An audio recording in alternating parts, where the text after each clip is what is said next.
무엇보다 수면제는 심리적인 중독이 되기도 하고 끊으면 반동으로 불면이 와서 끊는 것도 큰 각오를 해야 끊을 수가 있습니다. 의학계에서 불면증 환자에게 약보다 먼저 그리고 가장 중요하게 교육한 게 있습니다. 바로 이라고 합니다. 우리는 잠드는 시간을 통제를 할 수 없습니다. 하지만 일어나는 시간은 의지로 통제를 할 수가 있습니다.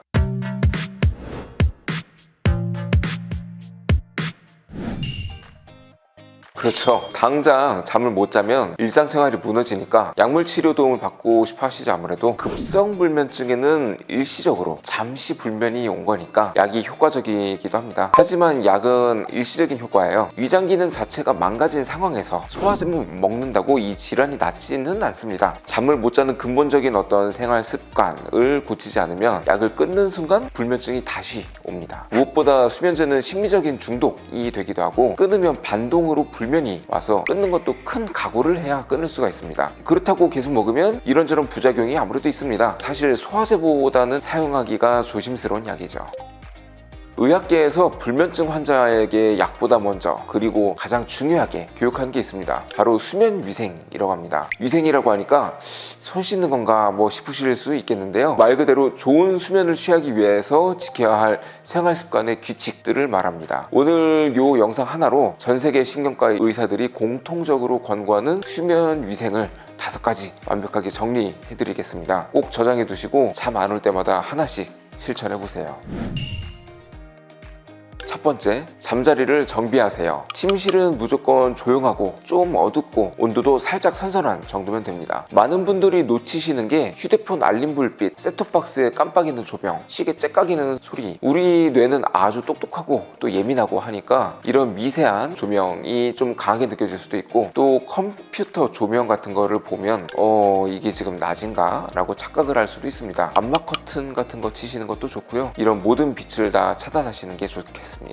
유의할 것이 핸드폰, TV 조명도 당연히 안 좋습니다. 최적의 침실 온도가 물론 서로 다를 수 있습니다. 똑같은 장소, 똑같은 이불을 덮는데 누구는 덥고 누구는 춥고 그럴 수 있는 겁니다. 요즘 미국에서 각방 쓴다는 말을 슬립 디보스라고 하더라고요. 근데 실제로 이혼은 아니고요. 서로 수면 환경이 다르고 옆에서 거치적거리는 것도 불편하고, 그러니까 침실을 각방을 쓰는 경우가 늘어난다고 하더군요. 실제로 각방으로 수면 질이 좋아진다면 서로 이제 낮에 덜 예민해지니까 확실히 덜 싸울 수도 있겠구나 싶습니다. 스스로 맞는 온도가 에어컨을 켜서 맞는다고 한다면 당연히 에어컨 켜고 자는 게 낫겠습니다. 뇌에게 나 이제 곧 잘 거야 라고 신호를 주는 겁니다. 잠을 자기 1시간 전, 안 되면 최소 30분 전부터 일단은 핸드폰, TV, 컴퓨터는 금지입니다. 근데 그럼 심심하니까 딴 생각하게 되고, 또는 오늘 있었던 일이 떠올리고 또 이불킥하고 더 잠 안 오고 그러겠죠. 그러니까 가만히 불 끄고 누우라는 거는 아니고요. 능동적으로 어떤 이완 루틴을 해야 좋습니다. 따뜻한 물로 샤워를 하거나 부드러운 음악 듣거나 가벼운 스트레치, 또는 마음을 정리하는 일기를 쓰거나 재미없는 책을 읽거나 따뜻한 우유 한 잔 드시는 것도 좋고, 카페인이 없는 허브차 한 잔도 좋습니다. 아니요, 여러 가지를 다 하려고 하지 마시고요. 본인한테 가장 편안한 거, 제일 좋은 거 딱 하나만 잘 골라서요 루틴으로 만드세요. 핵심적인 거는 몸과 마음을 다 이완시키는 겁니다. 저 같은 경우는 사실 야악기 쓰면 되게 금방 잘 잡니다. 제가 무호흡이 있어서 야악기 쓰고 있거든요. 야악기 쓰면 저도 모르게 호흡에 집중을 좀 하게 됩니다. 들이쉬고 숨 멈추고 내쉬고 숨 멈추고 다시 들이쉬고, 이 과정을 그냥 기계 때문에 따라서 하다 보면은 알게 모르게 호흡 이완이 되다 보니까 금방 자게 됩니다. 물론 사람마다 다를 수는 있습니다.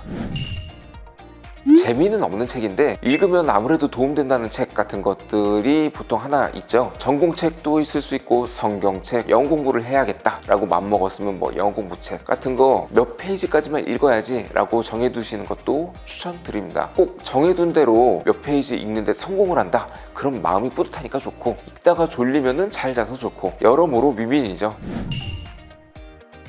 낮에 생체 시계를 맞추기 위해서는 낮에 살짝 땀이 날 정도의 가벼운 유산소 운동이 좋습니다. 그리고 정말 중요한 팁, 아침에 일어나면 햇빛을 꼭 쬐세요. 아침 일찍 쬐는 햇빛은 우리 몸의 생체 시계를 리셋을 해줍니다. 의사 선생님, 저는 바빠요. 1시간 동안 산책 같은 거 못해요 하신 분들, 안 되면 5분이라도 하세요. 유리창을 통한 빛보다 직접적인 자연광이 더 좋습니다. 매일 같은 시간일수록 더 효과는 강력합니다. 그리고 정말 많이 하는 실수가 밤에 못 잤다고 오후 늦게까지 계속 누워있고 낮잠 자고 이런 거는 안 좋다. 밤에 잘 수 있는 수면 압박이라는 게 필요하거든요. 너무 피곤해서 쓰러질 것 같다면 오후 3시 이전에 딱 10분 정도만 알람 잘 맞춰두고 칼같이 깨셔야 됩니다. 20분을 넘으면 그건 밤잠으로 몸에서 인식을 해요. 그래서 패턴이 교란되기 때문에 자더라도 10분이라고 생각하세요. 또 생체시계를 맞추기 위해서는 아침에는 딱 정한 시간에 무조건 일어나라. 여기서 주목할게요. 우리는 잠드는 시간을 통제를 할 수 없습니다. 하지만 일어나는 시간은 의지로 통제를 할 수가 있습니다. 어제 밤을 샜건 새벽 4시에 잤건 내가 정한 아침 기상시간은 무조건 몸을 일으켜서 자연광 쬐어야 합니다. 몸이 아무리 피곤하더라도 좀만 더 자고 싶어도 일어나는 시간부터 딱 지켜줘야 밤에 더 늦게 잘 필요 없이 졸리고 싶은 시간에 잘 수가 있습니다. 저 같은 경우는 진짜로 책상 밑에 아령이 있습니다. 가끔 환자 없으면 아령 하고 있어요. 또 자려는 시간에 최소 4시간 전에는 운동이 끝났어야 돼요. 너무 늦게 운동한다 라고 한다면 다음날 일어났을 때 되게 피곤해요. 근육 풀리는데 4시간 걸립니다. 근데 그 4시간 이내에 잠이 들었다? 얕게 자게 되는 겁니다. 운동은 하더라도 해 떠 있는 낮이 더 좋습니다.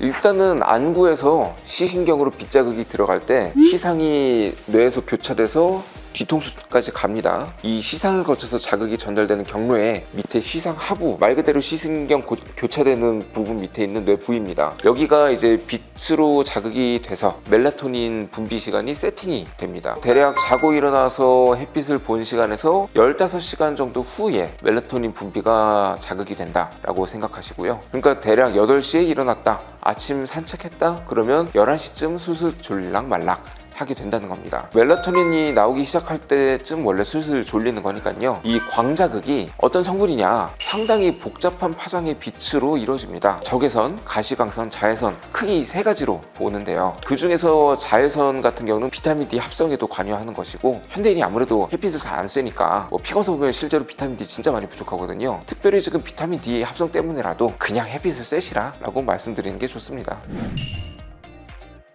침대는 오직 잠만 자는 공간으로 뇌 각인을 시키는 작업이 필요합니다. 침대에 누워서 TV 보고 책 읽고 스마트폰 하시는 분들 많죠. 그러면 우리 뇌는 침대를 노는 공간, 생각하는 공간으로 인식하게 됩니다. 침실에서 불필요한 물건, 특히 시각적인 또는 청각적인 자극을 주는 물건을 치우시는 게 좋고요. 자명종, 시계, 수면 등, TV 등은 침대 근처에서 빼시는 게 아무래도 좋습니다. 여기서 강조드리는 전략이 핸드폰 충전기를 아예 침대랑 좀 먼 곳에, 손이 안 닿는 곳에 멀리 두는 게 좋습니다. 자기 전에 또는 잠깐 깼을 때 핸드폰이 손에 닿는 곳에 있다? 이거 릴스 하나만 보고 자야지. 이거 참기 힘들거든요. 뭔가 중요한 연락이 왔을 것 같다. 안 왔어요. 왔어도 여러분 불면보다 안 중요해요. 정말 중요하면 전화 왔겠죠. 핸드폰은 물리적으로 떨어뜨리는 게 좋습니다. 그럼 핸드폰 안 하면 뭐예요? 처음에 말씀드렸던 것처럼 수면 전 이완 하셔야죠. 아까 잠 안 올 때 조용한 활동을 위해서 수면등 켠다 라는 말씀도 드렸었습니다. 그것도 침대 안에서 켜는 게 아니라요, 침대 밖에 다른 공간에서 켜시는 겁니다. 거기에서 슬슬 졸리면 그때 침대로 가서 누우시면 됩니다. 이거가 제가 실제로 그 분당서울대 있을 때 연구 주제 중 하나였는데 결과적으로 실패했습니다. 그러니까 소리를 들려주는 게 유의미하게 수면을 깊게 또는 빠르게 해주지는 못했다는 겁니다. 여러 가지 음원을 제작을 했거든요. 백색 소음도 있고 핑크 소음, 또 클래식도 있었고 실험 대상자가 좋아하는 음악을 섞어서 음원을 만들기도 하고 여러 가지 했는데 실패한 이유가, 일단 예측하기로는 첫 번째, 슬슬 졸릴 때 소리를 낮춰주면 또 깹니다. 환경 변화가 있으니까. 두 번째, 그렇다고 잘 때 계속 소리가 있으면 그때 또 얕게 자요. 수면할 때 소리를 어떻게 하느냐는 이게 맞다 틀리다는 아니겠지만 뭘 들으라고 추천을 할 수는 없습니다. 이게 불면증 환자분들이 가장 많이 하는 실수입니다. 잠이 안 오는데 억지로 누워서 왜 안 오지? 이거 내일 출근해야 되는데 지금 몇 시인데 어떡하지? 하면서 스트레스 받으세요. 침대에 누운 지 체감상 20-30분 지났는데도 도저히 잠 안 오고 괴롭다, 뒤척인다, 과감하게 침대 밖으로 나오세요.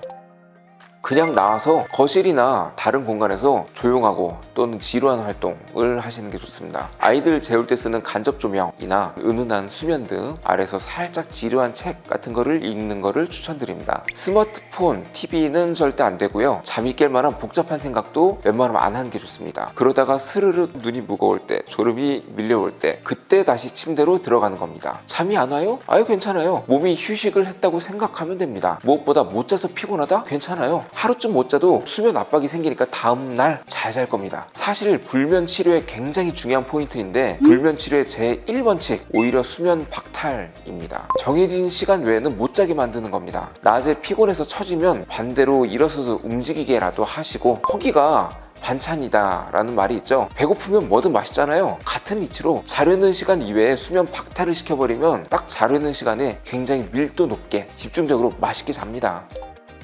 지치면 수면 시작 시간은 빠를 수는 있죠. 근데 깊게 못 자고요. 또 다음날 일어날 때 상쾌하지가 않고 되게 찌뿌둥하게 일어나거든요. 더 누워있고 싶고, 이때 피곤하다고 누워있으면 수면 패턴 깨지고 하니까 불면이 더 악화가 되고, 해 떠있는 낮에 혹시 피곤하고 처지는 것 같으면 이때 오히려 일어나서 활동을 하시는 걸 추천드리고요. 자기 4시간 전부터는 운동은 오히려 불면의 원인이 됩니다.